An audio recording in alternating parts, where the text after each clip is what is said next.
오늘 우리에게 주신 하나님의 말씀은 신약에 있는 말씀 사도행전 2장 43절로 47절까지 보겠습니다. 사도행전 2장 43절로 47절의 말씀, 사람마다 두려워하는데 사도들로 말미암아 기사와 표적이 많이 나타나니 믿는 사람이 다 함께 있어 모든 물건을 서로 통용하고 또 재산과 소유를 팔아 각 사람의 필요를 따라 나눠주며 날마다 마음을 갖춰 성전에 모이기를 힘쓰고 집에서 떡을 떼며 기쁨과 순전한 마음으로 음식을 먹고 하나님을 찬미하며 또 온 세상에 친송을 받으니 주께서 구원받은 사람을 날마다 더하게 하시니라. 아멘. 할렐루야. 할렐루야. 오늘은 우리 교회가 세워진 지 73년 되는 아주 뜻깊은 날을 맞이했습니다. 73년 전에 우리 교회가 세워질 때가 1952년 6월 1일에 우리 교회가 세워지게 되었는데, 그때가 우리나라가 어떤 상황이었는가 하면 전쟁통이었습니다. 1950년 6월 25일 전쟁이 터져가지고 53년 7월 달에 휴전됐기 때문에 전쟁이 일어난 지 2년 만에 우리 교회가 세워지게 되었습니다. 전쟁의 그 상처가 아물지 않았고 모든 건물들이 파괴가 되고 가족과 친지가 형제들이 전쟁으로 말미암아 피난길을 갔다가 뿔뿔이 다 흩어지게 되었고 죽은 사람도 있고 행방불명이 된 사람도 있고 재산을 다 잃어버린 사람들이 수두룩한 그런 상황이었습니다. 그런데 우리 이 지역에 이 당시에는 이 지역이 다 포도밭으로 농촌 지역의 그런 모습이었어요. 근데 이 지역에 살던 분 가운데 윤기훈, 한정수, 그다음에 권병희 지사님 몇 분들이 저 대전역 바로 앞에 있는 대전제일교회를 그 당시에 다니기를 시작을 했습니다. 근데 낮에는 그 교회를 다녔는데 저녁에는 그 당시에 이 교통이 불편하고 차가 없던 그런 시절이기 때문에 교회가 너무 멀어가지고 할 수 없이 저녁이 되면은 옛날에 변전소가 있었던 변전소 강사님댁에 모여가지고 저녁에 그곳에서 함께 예배를 드리기를 시작을 했습니다. 이 저녁 예배를 드리다 보니까 한두 사람 또 모여들어서 점점 교인의 수가 늘어나기를 시작을 했습니다. 그래서 이제 그 당시에 저 북한에서 남쪽으로다가 이렇게 피난 온 박인수 장로님께서 주선을 해서 우리가 이곳에 교회를 세우자. 그래서 오대규 씨라는 사람의 가옥을 이제 사서, 근데 우리 교회 주차장 저 끝에 보게 되면 저 옛날 교회 자리가 지금도 옛날 건물이 그대로 있습니다. 거기다가 우리 교회를 거기서 세워서 가오리 교회라고 교회를 세우게 되었습니다. 근데 52년도에 우리 교회가 세워져 가서 59년까지 뭐 이 지역이 다 이렇게 저도 잘 안 되고 농촌 지역이고 또 외곽 지역이다 보니까 부흥이 잘 안 되는 거예요. 52년서부터 59년까지 7년간에 걸쳐 가지고 목회자가 왔다 떠나가지고 7명의 목회자가 왔다 떠나고 이런 어려운 형편에 있었습니다. 그러다가 고 정윤식 우리 목사님께서 우리 교회에 오셔가지고 10년 동안을 목회하셨는데 1961년도에 정윤식 목사님께서 우리 교회 이름을 가오리 교회에서 신흥교회로 이름을 바꿨습니다.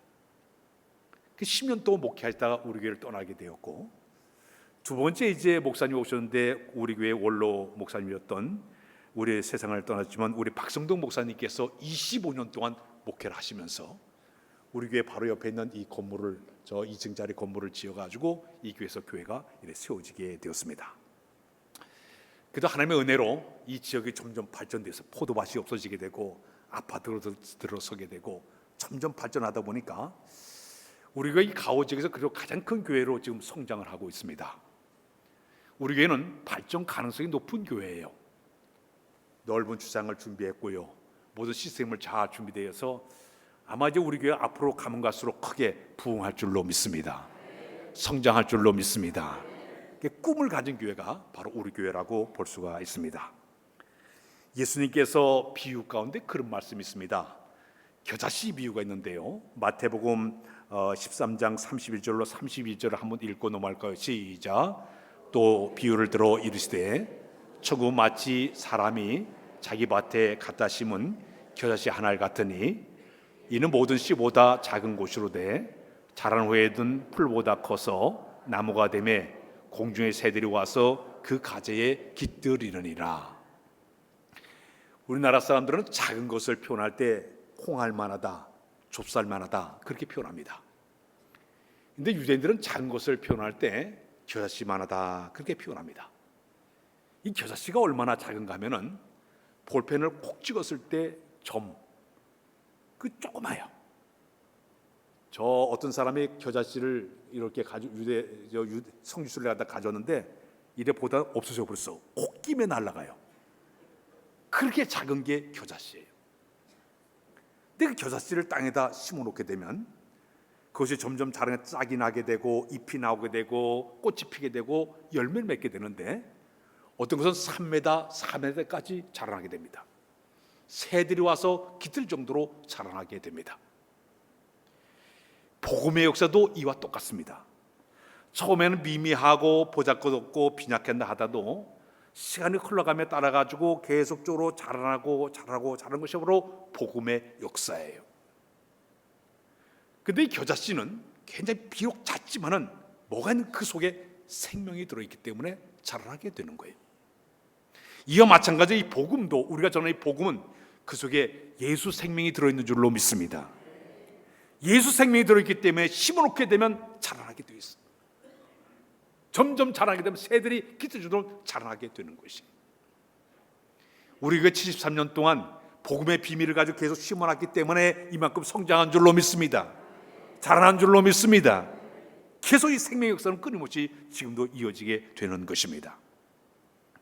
성경을 쭉 보게 되면 성장한 교회들이 굉장히 많이 있겠지만은 그 가운데 가장 모범적이고 모델인 교회가 어느 교회인가 하면 바로 초대교회였습니다.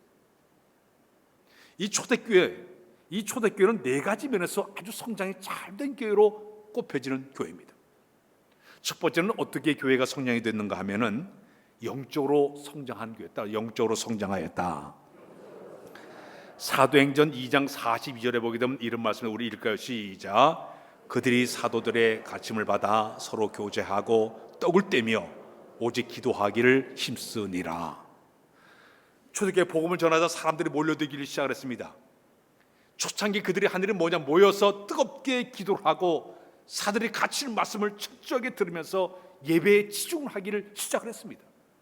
모이면 기도하고 떡을 떼고 말씀을 나누고 순종을 하고 서로 섬기고 나가서 복음을 전하고 그러다 보니까 점점 교회가 성장하게 되었습니다. 교회가 성장하는 비결은 뭐냐 하면 예배를 통해서, 기도를 통해서, 말씀을 통해서 영적인 능력이 주어져야만이 그 교회가 성장할 줄로 믿습니다. 우리 교회가 성장하는 비결은 뭐냐? 이 교회는 영적 기관이에요. 영적인 기관이기 때문에 성도들이 모여서 뜨겁게 예배를 드리고 찬양과 말씀과 기도 가운데 영적인 능력 받아가지고 영의 살아있는 역사가 나타나야만이 교회가 부흥할 줄로 믿습니다. 바로 초대교회는 사도들의 가르침을 잘 따르면서 기도와 말씀으로 견고하게 섰기 때문에 영적 부흥을 이룬 교회가 바로 초대교회의 모습이었습니다. 두 번째, 초대교회를 보니까 그 교회는 내적으로도 굉장히 성장이 잘 된 교회입니다. 따질까요? 내적인 성장을 이루었다. 사도행전 2장 44절에 보게 되면 시작. 믿는 사람이 다 함께 있어 모든 물건을 서로 통용하고. 이 당시에는요 어떤 일이 있었는가 하면 초대교회 성도들이 몰려 들어왔는데 가난한 사람들이 많이 몰려 들어왔습니다. 특히 전쟁통으로 가난한 과부들이 많이 교회에 흘러 들어왔어요. 이들은 갈 곳도 잘 곳도 없습니다. 먹을 것도 없는 사람들이에요. 그러다 보니까 이 초대교회가 이들을 끌어가기 위해서 한 일이 뭐냐 하면 부자들이 자기 재산을 팔아가지고 가져와서 사도들에 갖다 놓게 되면 사도들이 똑같이 나눠서 가난한 사람이 없고 부한 사람이 똑같이 분배를 해가서 공동생활하게 되었습니다. 그 가운데 가장 획기적인 일을 한 사람이 바로 바나바였습니다. 굉장히 부자였습니다. 자기 재산과 소유를 다 팔아가지고 사도들의 발 앞에 가져왔습니다. 그러자 그가 가져온 모든 그 재산을 갖다 딱 쪼개가지고 모든 사람들에게 다 나눠주게 되니까 성경 표현 핍절한 굶어 죽지 않냐고 모든 사람 다 부유하게 살게끔 이런 역사를 만든 것이 바로 초대교회의 모습이었습니다. 공동생활, 그들의 모든 생활 자체가 그렇게 부유하게 살게 만드는 이런 역사, 이런 것 난 것이 바로 초대교회의 모습이었습니다. 이스라엘 나라에 가게 되면 기프츠라는 농장이 있습니다. 한 230개에서 270개 정도 되는데 한 8만 명의 사람들이 기프츠 농장에서 지금도 생활하고 있습니다. 이들은 초대교회가 성도들이 함께 모여서 공동생활한 것처럼 지금도 그들은 사막을 일구어서 그 땅을 비옥한 땅을 만들고 거기서 기프츠 농장을 만들고 생활하고 있습니다. 처음에 시작할 때는 처음에는 농경 위주로 시작했지만 지금은요, 세월이 흘러가면서부터 그들이 제조업에 손을 대게 되고 하이테크에 손을 대게 되고 광업에 손을 대다 보니까 아주 부유하게 현재 그들이 살고 있습니다. 이 사람들은 공동생활해요. 물건을 만들어내서 수입이 발생하게 되면 똑같이 나눠가지고 똑같이 풍요롭게 사는 것이 바로 기프츠 농장의 특징이었습니다. 그래서 그 히브리에 가서 배워와가지고 우리나라에 우리 세상을 떠난 김용기 장로님께서 저 강원도 신림에다가 가나안 농군학교를 만든 것도 그래서 시작을 했어요. 공동생활을 통해 가지고 뭔가 만들어보자. 가나안 농군학교를 세우기도 했죠. 활빈 교회를 했던 김진홍 목사님은 이제 둘의 선교회를 만들어 가지고 그 기프츠 농장 같이 그렇게 시도를 한 적도 있었습니다. 초대교회는 믿음으로 그들이 한 마음과 한 뜻 되다 보니까 하나의 공동체를 만들어서 함께 서로 나누고 함께 서로 도우면서 살는 하나의 내적으로 땅땅 묻혀진 이 내적 성장을 이룬 교회가 바로 초대교회의 모습이었습니다. 세 번째, 이 초대교회는 어떤 모습이었는가 하면 외적으로도 성장한 교회였습니다. 외적으로 성장하였다. 오늘 본문 2장 47절에 보게 되면 그러면 시작. 하나님을 찬미하며 또 온 백성에게 칭송을 받으니 주께서 구원받은 사람을 날마다 더하게 하시니라. 이 초대교회가 이 당시에 특징은 뭐 하는 건 열심히 구제 사업을 했습니다. 가난한 사람들이 많이 몰려들다 보니까 그 모든 재산을 똑같이 나눠주면서 함께 그들을 도와주기를 시작을 했습니다. 일주일 가운데 금요일이 되게 되면 집마다 다니면서 전부 양식을 얻어가지고 가져와서 똑같이 나눠주면서 함께 구제 사업을 하기를 시작을 했습니다. 그러다 보니까 저 안 믿는 세상 사람들이 부러워했습니다.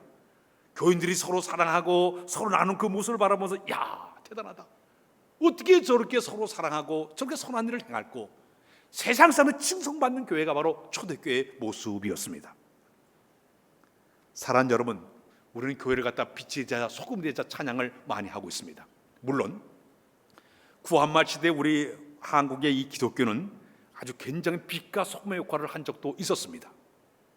구한말 이 기독교가 개화운동의 중심에 서가지고 우리나라 이 개화운동에 앞장섰던 교회가 한국교회였습니다. 민족운동 3.1조 운동할 때도 이 교회가 앞장서가지고 3.1운동을 끌어가기도 했습니다. 그래서 그 당시에는 세상 많은 사람들에게 한국교회가 빛이요 소금의 역할을 잘 감당했습니다. 그러나 오늘날은요, 영적인 것보다는 한국교회가 영적인 성장과 물량주의와 도덕윤리의 문제가 생기다 보니까 빛을 잃어버리고 말았어요. 맛을 잃어버리고 말았어요. 그 세상 사람들 손가락질 당하는 이 끔찍한 일이 현재 벌어지고 있지 않습니까? 교회가 성장하려고 하면 교회 자체 안에서 우리가 세상 사람들에게 칭송받는 교회를 만들어야 될 줄로 믿습니다. 그래야 세상을 변화시키게 되는 거예요. 우리 찬양 하나 부릅시다. 보라 세상.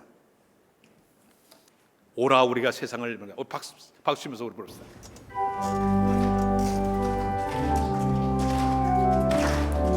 이 세상은 날이 갈수록 이 세상 날이 갈수록 악해져가고 온 거리마다 넘쳐나는 죄악의 물결. 오라 우리가 세상을 변화시키자. 오라 우리가 예수 그리스도. 사람들은 잠자리가 본지도 모르고 어둠의 길을 방황하며 소리 지르네. 오라 우리가 세상을 변화시키자. 오라 우리가 예수 그리스도. 어느 누가 이 세상을 어느 누가 이 세상을 구할 수 있으랴.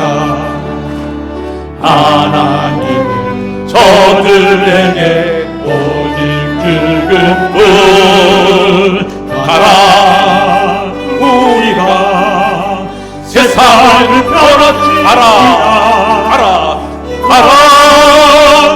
우리가 예수 그리스도로. 할렐루야. 우리 교회 가우직을 변화시킨 교회가 되어야 될 줄로 믿습니다. 그래야만 이 교회가 성장하게 되는 것입니다. 마지막으로 이 교회가 어떤 교회였는가 하면 양쪽으로 성장된 교회였습니다. 따라서 양쪽으로 성장하였다. 베드로가 하루 설교할 때 3,000명이 예수 믿었습니다. 그 후에 4,000명, 7,000명 점점 불어나가서 교회가 폭발적인 부흥의 역사를 만들어냈습니다. 우리 교회도 양쪽으로 부흥하는 교회가 되어야 될 줄로 믿습니다. 근데 오늘 제가 지난주 설교를 준비하면서 세 가지 단어를 깊이 묵상해요. 첫째는 뭐냐면 성장과 성숙과 원숙이란 말을 제가 묵상을 해봤어요. 성장이란 말은 크기나 양쪽으로 겉으로 이렇게 증가하는 것 같다 우리가 성장이란 말을 쓰고 있습니다. 그러나 성숙은 경험과 지에서 이 속에 이 안에 익어져가는 익숙해진 모습을 갖다가 우리가 성숙이라는 말을 쓰고 있습니다. 과일을 보게 되면 틈실하게 겉으로 볼 때 크게 자란 모습은 성장이지만 그 속에 맛과 향기가 있는 것을 원수 이것 갖다가 우리가 그 안에 있는 것 갖다 성숙하다고 표현하고 있습니다. 우리 사람의 신체의 구조를 보게 되면 외관상으로 눈에 보이는 신체적인 키나 몸치나 이 모든 것은 성장이지만은 성숙은 뭐냐? 그 마음의 정신적인 자세가 어떻게 되느냐에 따라 가지고 달라지게 되는 것이죠. 그래서 사람이나 동물이나 이 모든 나무들을 보게 되면 겉모습은 팍 자라나고 있어요. 그러나 내적으로는 성숙하지 못한 사람들도 굉장히 많아요. 아이가 태어나게 되면 누웠다가 조금 자라게 되면 뒤집기도 하고, 조금 자라게 되면 한 손으로 기어다가 조금 자라게 되면 이게 뭘 붙잡고 벌떡 일어나게 되고, 조금 이거 아장아장 걸어가면 잘한다 그러지 않습니까? 이 성장의 모습은 그런 모습이에요. 그래야 누웠던 아이가 자라나가지고 자라는 것처럼 겉모습 볼 때 아장아장 뻗는 모습을 갖다가 우리가 성장했다 얘기하고 있습니다. 에스겔 47장에 보게 되면 에스겔이 환상을 봤습니다. 성전 안에서 성전에 물이 흘러 쭉 나오더니 처음에 그 물이 점점 불어나더니 사람들의 발목을 채웠습니다. 조금 그 물이 점점 자라나더니 무릎까지 물이 차올랐습니다. 점점 자라나더니 그 물이 허리까지 차오르더니 점점 그 물이 높아지니까 가슴까지 채워지더니 점점 그 물이 많아지니까 헤엄칠 수 없을 정도로 물이 차오르다는 말이 나오고 있습니다. 교회로부터 은혜의 강물이 흘러넘치는데 어떤 사람은요 발목까지 찬 사람이 있어요. 발목신자라고 얘기해요. 교회만 왔다리 갔다리 하는 사람을 발목신자라고 얘기합니다. 어떤 사람 무릎까지 찬 사람이 있어요. 무릎까지 찬 사람은 그래서 무릎 꿇어 기도할 줄 아는 사람을 갖다 무릎신자라고 얘기하고 있습니다. 그 물이 점점 차올라서 허리까지 차오른 사람은 허를 굽혀 겸손한 마음으로 헌신하고 봉사하고 섬기는 사람을 갖다가 우리가 허리신자라고 얘기합니다. 어떤 사람은 가슴까지 차오른 사람이 그래서 심장으로 뜨거운 열정을 가지고 믿음을 가지고 헌신적으로 이런 사람 갖다 가슴 뜨거운 신자라고 얘기하고 있습니다. 은혜의 강물 흘러 따라서 넘치는 그 모습을 갖다가 가슴 신자라고 얘기하고 있습니다. 오늘 여러분들은 어느 모습을 가지고 신앙생활을 하고 있습니까? 겉모습도 잘 자라나야 되지만 우리 안에 성숙도 이루어가야 되는데 잘 연결해가는 것도 필요한 줄로 믿습니다. 열매는 열매인데 어떤 서린 열매가 있어요. 맛도 없는 열매가 있습니다. 어떤 열매는 곡식은 다 익었지만 고개를 못 쓰고 빳빳이는 것은 열매가 없는 것이에요. 많이 익으면 고개를 숙일 줄 알아야 됩니다. 신앙의 성숙은 마찬가지예요. 맛깔나는 신앙을 가진 사람들, 그리스도의 향기를 바라는 신앙들, 고개 숙일 줄 아는 겸손한 신앙의 모습이 있어야만이 모든 사람들에게 존경을 받게 되는 것입니다. 모세는요 애굽의 궁중에 40년 동안 살 때는 애굽의 무술과 학술을 배울 때는 그는 성장된 모습이었습니다.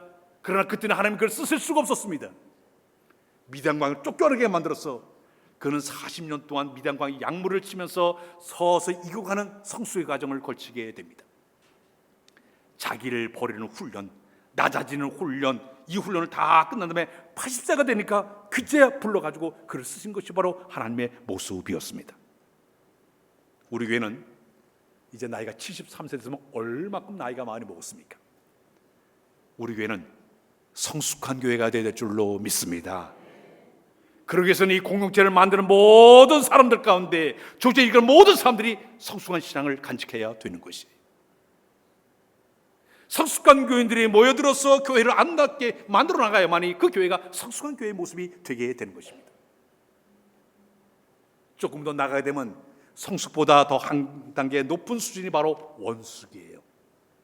원숙이라는 말은 둥근 원자에다가 이글 숫자를 쓰고 있습니다. 원숙한 사람은 뭐가 나질 않아요. 둥글둥글합니다. 원만한 성격을 가지고 까칠한 마음이 아니라 원만한 성격을 가지고 두루두루 모든 걸 포용할 줄 아는 사람을 갖다가 원숙한 사람이라고 얘기하고 있습니다. 이 원숙한 사람은 한 가지만 보는 것이 아니라 전체를 바라면서 모든 것을 두루두루 살피면서 가는 사람을 갖다가 원숙한 사람이라고 얘기하고 있습니다. 특히 이 원숙한 사람은 경험과 지식이 상당히 많이 있기 때문에 만사를 바라볼 때마다 때가 있음을 잘 알아요. 썰물 있으면 민물 있을 거야 하면 기다릴 줄 아는 사람이에요. 소낙비가 내리면 소낙비 거름 구름을 바라보는 것이 아니라 그 검은 구름 뒤에 있는 햇빛을 바라보며 때를 기다리면서 기다릴 줄 아는 사람이 원숙한 사람들의 모습이에요. 밤이 오게 되면 이 밤이 지나면 저 찬란 아침이 온다는 걸 알기 때문에 참고 인내하며 기다리는 사람이 원숙한 사람들의 모습입니다. 왜? 이 사람들은 경험이 많기 때문에, 지식 때문에 그렇게 되는 것입니다. 사랑하는 여러분, 우리 교회가 원숙한 교회가 되려고 하는 방법이 있다고 하면은 성도들의 마음속에 이 아름다운 73년의 모든 세월 여기까지 끌어왔어, 여기까지 세워왔으면 우리가 할 일은 뭐냐? 원숙한 신앙의 사람들이 교회 속에 몰려들어서 그들의 신앙의 아름다운 모습을 통해서 모든 성 영향을 끼쳐 나갈 때마다 우리가 원숙한 교회로 성장하게 될 줄로 믿습니다. 그러면 앞에서 소개했던 이 초대교회 성도들이 왜 이렇게 초대교회가 성장을 했을까? 세 가지 특징이 있었기 때문에 초대교회가 성장했어요. 첫 번째는 뭐냐면 초대교회는 평안한 교회였습니다. 따라서 평안한 교회, 다시 평안한 교회. 교회의 성장의 비결은 뭐냐? 평안해야 교회가 성장합니다. 만일 교회가 시끄러운 소란한 교회, 싸우는 교회는 절대 성장할 수가 없습니다. 이 초대교회는요, 성장의 비결이 어디가? 사도행전 9장 31절에 보게 되면 성장의 비결은 평안하여 든든히 서겠다고 얘기하고 있습니다. 평안했어. 식물학자들이 실험을 해봤습니다. 한쪽에다 이렇게 거기다 귤나무를 심어놨는데 시끄러운 음악을 계속 틀어놨어요. 비트가 강한 음악을 막 틀어놨어요. 그 한쪽에다가는 조용한 클래식 음악을 틀어놨습니다. 세월이 흘러갔습니다. 이쪽에 시끄러운 음악이 틀리는 그곳에 보니까 열매가 다 울퉁불퉁하고 제대로 된 것이 없어 안녕 걸었어요. 그러나 저쪽에는 조용한 음악이 있는 곳에는 거기는 이 귤들이 아주 튼실하게 잘 달리게 되었습니다.